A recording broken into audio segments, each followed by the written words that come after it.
Chapter 64. Stubb's Supper. Stubb's whale had been killed some distance from the ship. It was a calm, so, forming a tandem of 3 boats, we commenced the slow business of towing the trophy to the Pequod. And now, as we 18 men with our 36 arms and 180 thumbs and fingers, slowly toiled hour after hour upon that inert, sluggish corpse in the sea, and it seemed hardly to budge at all, except at long intervals, good evidence was hereby furnished of the enormousness of the mass we moved. For, upon the great canal of Hangzhou, or whatever they call it, in China, 4 or 5 laborers on the footpath will draw a bulky freighted junk at the rate of a mile an hour.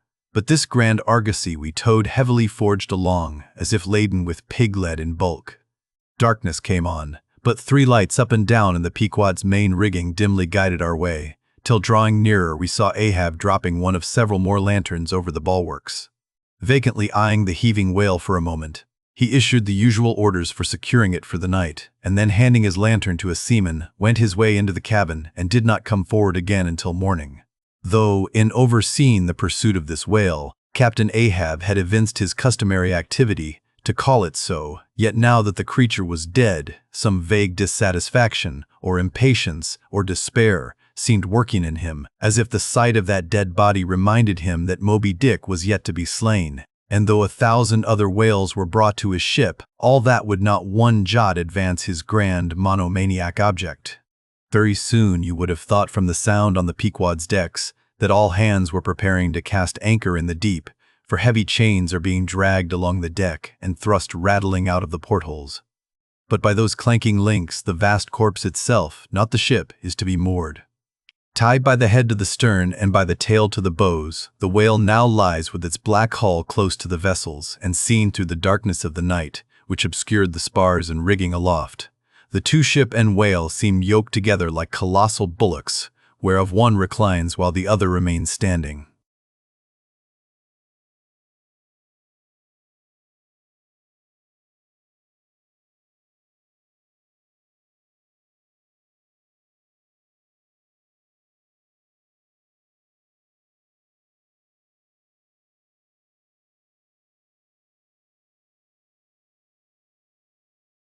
The strongest and most reliable hold which the ship has upon the whale when moored alongside is by the flukes or tail, and as from its greater density that part is relatively heavier than any other, excepting the side fins, its flexibility even in death causes it to sink low beneath the surface, so that with the hand you cannot get at it from the boat in order to put the chain round it.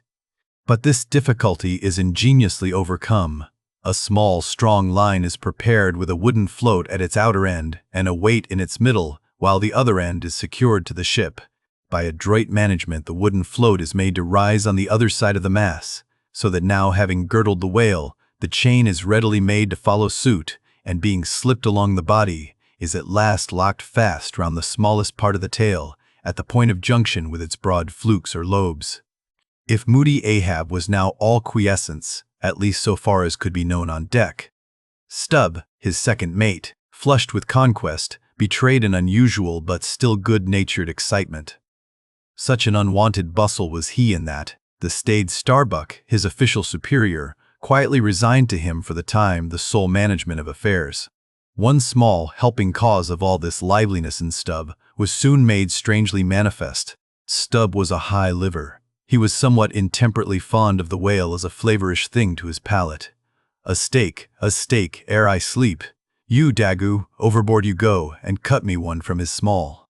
Here be it known, that though these wild fishermen do not, as a general thing, and according to the great military maxim, make the enemy defray the current expenses of the war, at least before realizing the proceeds of the voyage, yet now and then you find some of these Nantucketers who have a genuine relish for that particular part of the sperm whale designated by Stubb, comprising the tapering extremity of the body. About midnight that steak was cut and cooked, and lighted by 2 lanterns of sperm oil. Stubb stoutly stood up to his spermaceti supper at the capstan head, as if that capstan were a sideboard. Nor was Stubb the only banqueter on whale's flesh that night. Mingling their mumblings with his own mastications, thousands on thousands of sharks, swarming round the dead leviathan, smackingly feasted on its fatness. The few sleepers below in their bunks were often startled by the sharp slapping of their tails against the hull within a few inches of the sleepers' hearts. Peering over the side, you could just see them, as before you heard them, wallowing in the sullen black waters and turning over on their backs as they scooped out huge globular pieces of the whale, of the bigness of a human head. This particular feat of the shark seems all but miraculous. How at such an apparently unassailable surface they contrive to gouge out such symmetrical mouthfuls remains a part of the universal problem of all things. The mark they thus leave on the whale may best be likened to the hollow made by a carpenter in countersinking for a screw. Though amid all the smoking horror and sivestecks, like steak/shove, like hungry dogs round a tassel where the red meat is being carved, ready to bolt down every killed man that is tossed to them, and though while the valiant butchers over the deck table are thus cannibally carving each other's live meat with carving knives all gilded and tasseled, the sharks also, with their jewel-hilted mouths, are quarrelsomely carving away under the table at the dead meat, and though, were you to turn the whole affair upside down, it would still be pretty much the same thing, that is to say, a shocking, sharkish business enough for all parties, and though sharks also are the invariable outriders of all slave ships crossing the Atlantic, systematically trotting. If you have never seen that sight, then suspend your decision about the propriety of devil worship and the expediency of conciliating the devil.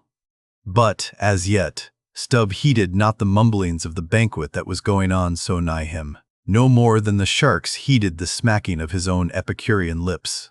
"Cook! Cook! Where's that old fleece?"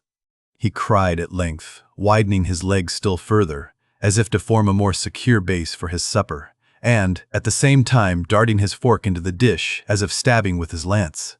"Cook, you cook! Sail this way, cook!" The old black, not in any very high glee at having been previously roused from his warm hammock at a most unseasonable hour, came shambling along from his galley, for, like many old blacks, there was something the matter with his knee-pans, which he did not keep. Well scoured like his other pans, this old fleece, as they called him, came shuffling and limping along, assisting his step with his tongs, which, after a clumsy fashion, were made of straightened iron hoops. This old ebony floundered along, and, in obedience to the word of command, came to a dead stop on the opposite side of Stubb's sideboard, when, with both hands folded before him and resting on his two-legged cane, he begged. "Cook," said Stubb, rapidly lifting a rather reddish morsel to his mouth. "Don't you think this steak is rather overdone? You've been beating this steak too much, cook, it's too tender. Don't I always say that to be good? A whale steak must be tough. There are those sharks now over the side, don't you see they prefer it tough and rare? What a shindy they are kicking up. Cook, go and talk to 'em. Tell 'em they are welcome to help themselves civilly and in moderation, but they must keep quiet. Blast me, if I can hear my own voice. Away, cook, and deliver my message. Here, take this lantern," snatching one from his sideboard. "Now then, go and preach to 'em." Sullenly taking the offered lantern, Old Fleece limped across the deck to the bulwarks, and then, with one hand dropping his light low over the sea, so as to get a good view of his congregation, with the other hand he solemnly flourished his tongs, and leaning far over the side in a mumbling voice, began addressing the sharks, while Stubb, softly crawling behind, overheard all that was said. "Fellow critters, I's ordered here to say dat you must stop dat damn noise dere. You hear? Stop dat damn smacking of de lips. Massa Stubb say dat you can fill you damn bellies up to de hatchings, but by gore, you must stop dat damn racket." "Cook," here interposed Stubb, accompanying the word with a sudden slap on the shoulder. "Cook, why damn your eyes, you mustn't swear that way when you're preaching. That's no way to convert sinners, cook." "Who dat? Den preach to him yourself," sullenly turning to go. "No, cook, go on, go on." "Well den, beloobed fellow critters, right," exclaimed Stubb approvingly. "Coax 'em to it, try that," and Fleece continued. "Do you is all sharks and by nature wery voracious, yet I say to you fellow critters, dat voraciousness, top dat damn slappin' ob de tail. How you tink to hear, s'pose you keep up such a damn slappin' and bitin' dare." "Cook," cried Stubb, collaring him, "I won't have that swearing, talk to him gentlemanly." Once more the sermon proceeded. "Your voraciousness, fellow critters, I don't blame you so much for, dot is natur and can't be helped, but to gobern dot wicked natur, dot is de pint. You is sharks, sartin, but if you gobern de shark in you, why den you be angel, for all angel is nothing more, dan de shark well goberned. Now look here, brethren, just try once to be seeple, a helpin' yourselves from dat whale. Don't be tearin' de blubber out your neighbor's mout, I say. Is not one shark dude right as toter to dat whale? And, by gore, none on you has de right to dat whale belong to someone else.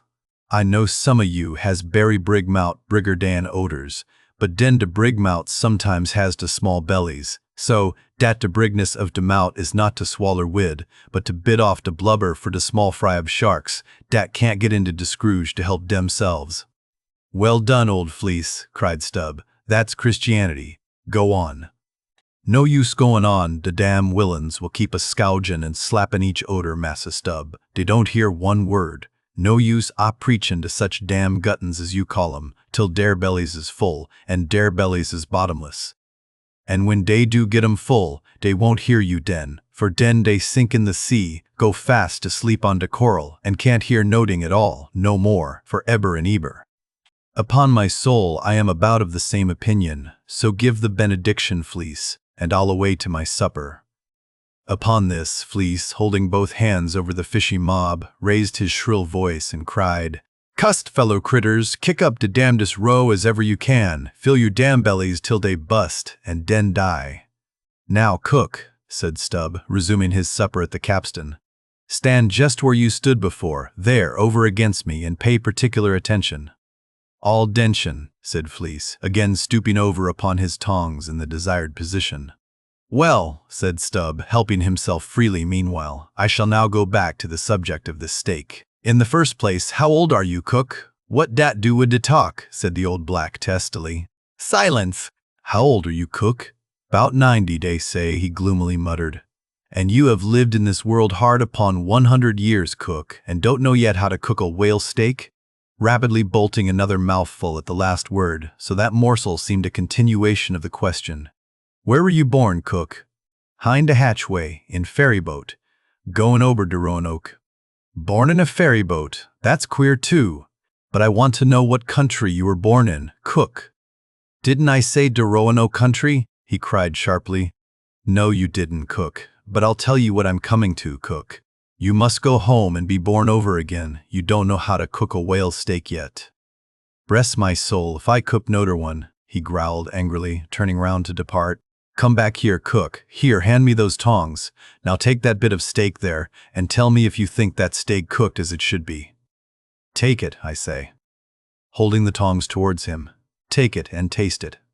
Faintly smacking his withered lips over it for a moment, the old Negro muttered, "Best cooked teak I eber taste, juicy, berry juicy.